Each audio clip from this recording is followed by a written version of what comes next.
Halo teman-teman, perkenalkan nama saya Stefanus Regino dan dengan teman saya Rival Dendi Wijaya. Oke, jadi hari ini kita akan melakukan wawancara, lebih tepatnya bercerita mengenai sejarah dan asal-usul gereja di kampung Gonisrabu. Oke,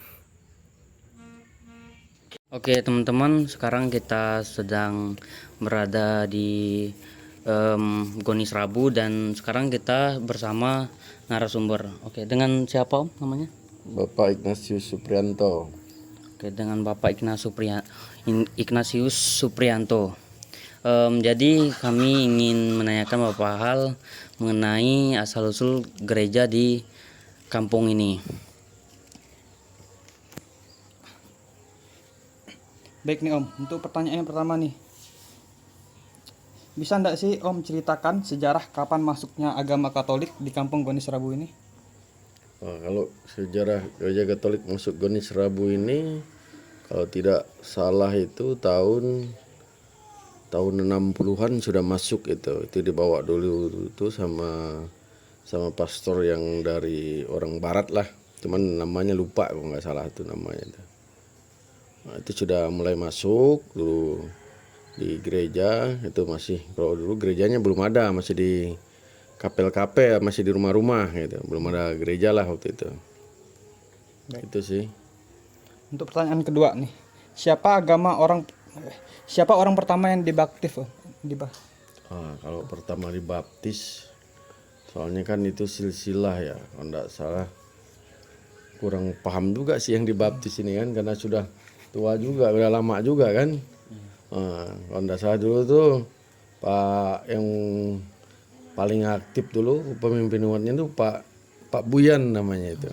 Itu Pak Buyan namanya ya. Nah, itu. Untuk pertanyaan ketiga, apakah masuknya agama Katolik ini langsung diterima oleh masyarakat atau ada yang menolak tuh? Oh, pasti kalau agama ini kan keyakinan ya. Kalau dulu kan orang kampung sendiri kan punya agama dia. Walaupun kayaknya agamanya animisme, kepercayaan sama ya kayak pohon-pohon, batu-batu gitu kan. Nah, ada beberapa yang terima, ada juga yang tidak menerima kan. Nah, seperti itu. Jadi ya pasti ada yang menolak juga. Cuman lambat laun kan, karena agama ini kan untuk sesuatu yang baik ya, mungkin sudah mulai ada yang menerima. Nah, sudah mulai bisa pastor datang kan untuk melakukan doa-doa atau ibadah di rumah-rumah warga gitu ya. Mungkin begitu sih.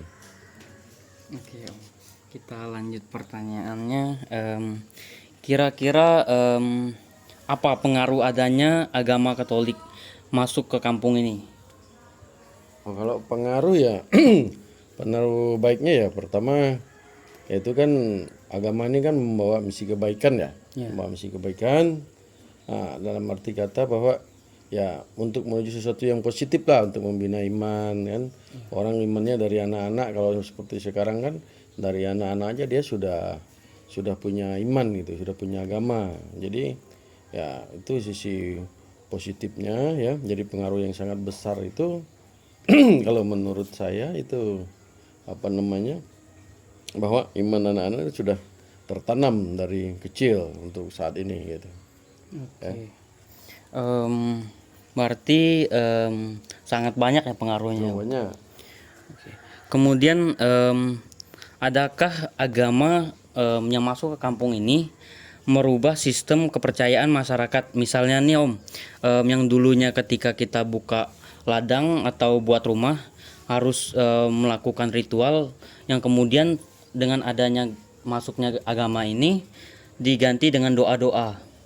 Oh, itu pasti ya, karena selama masuknya agama Katolik kan ya tradisi itu masih tetap berjalan, seperti sembahyang ladang atau sembahyang kubur atau kayak berkat rumah kan. Kalau dulu kan orang masih pakai tradisi kan. Nah, dia waktu mau mendirikan rumah kan pasti potong ayam sama juga kan.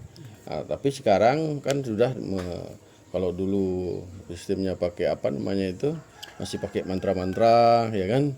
Nah, sekarang itu sudah melalui doa, melalui berkat seperti itu. Itu sih yang merubah sih seperti itu. Dia tradisinya tidak berubah, tapi caranya yang berubah.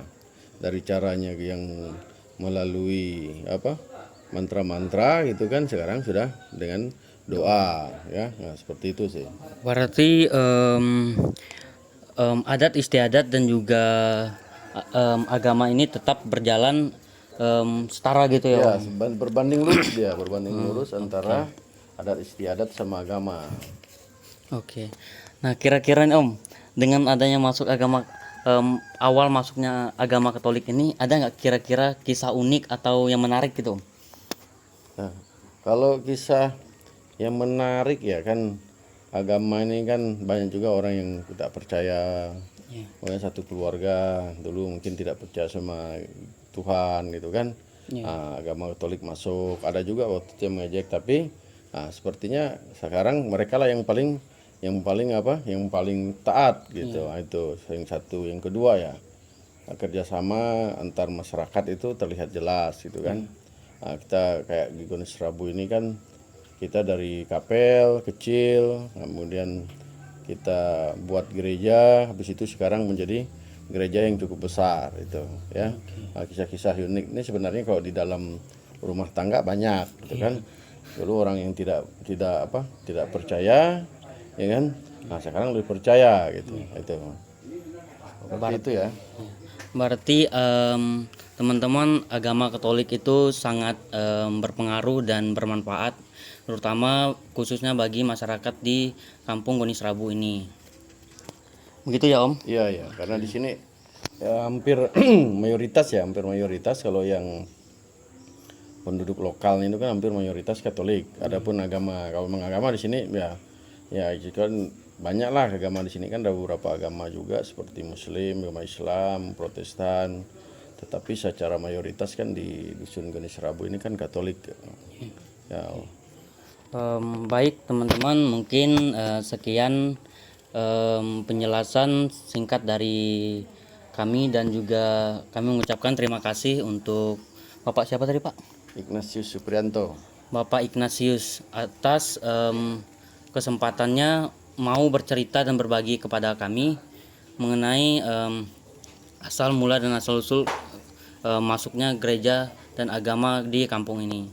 Terima kasih, Om. Iya, sama-sama.